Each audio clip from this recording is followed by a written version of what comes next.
A lot of people say to me, what's the best way of getting rid of a scratch? Now at this point I'd normally jump in and say you need a decent compound and you need a decent machine polisher. But what if you can't afford a machine polisher? What if you don't want to invest the time nor the money or even do the research to figure out how to remove a scratch? What if you want a quick and easy solution that's going to be hassle free? Well, I might just have the answer you're looking for right here. This video is dedicated to anyone who wants to remove a scratch but doesn't have the confidence yet to break out the machine polisher, or simply can't because they don't have one.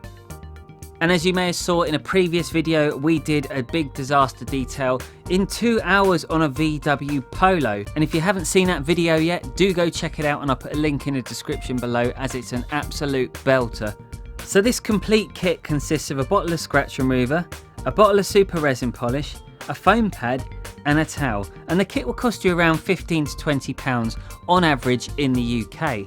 So I chose this one because I've got a really long thin scratch here, and I've also got a little deeper scratch, and I just wanted to do this because I wanted to prove a point that even if you had a machine you still couldn't do it because it's gone right into the paint. But just because a product's called a scratch remover, it doesn't necessarily mean it's going to remove every single scratch, so it depends on what you actually define yourself as being a scratch. The best way to test if you can get out a scratch is by running your fingernail over it, and if you can't feel the scratch, then the kit should be able to remove it. However, if you can feel it in your fingernail, then this kit will not be the right one for you, so make sure you can correctly identify the scratches first. You need to apply 2 pea-sized blobs on the white side of the pad, then make sure you apply plenty of pressure and move it in a crisscross pattern. So the idea is you've got to work it in for about 30 seconds, so just imagine them as being really like rocks at the beach, and then you've got the waves which break down the rocks and they gradually form sand. It's a bit like that sort of scenario. So as you break it down, after 30 seconds it actually becomes more like a polish because the abrasives have literally just diminished. So now we're going to follow it up with the towel. Autoglym towel, by the way. Look at that. I'll tell you what, that's not that bad. That's pretty good.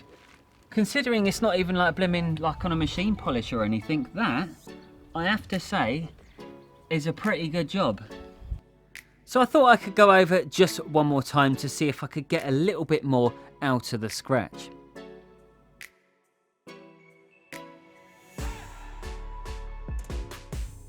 So the scratch remover has taken care of the worst of the damage, but I just want to refine it a little bit more. And while I've got you there, I just want to point out that this stuff is so good, this super resin polish. Even the Queen uses it. So every time Prince Philip has an accident in his Range Rover, he's like, oh bloody oh dear, I can't sort it out. It just gets the Queen. She gets out, she gets a bit of super resin polish, gives it a good buff. I mean, remarkable woman, credit to her, because she still cleans her own cars. The super resin polish just gave it a more refined finish, and it did look really beautiful after we'd done it over the entire car.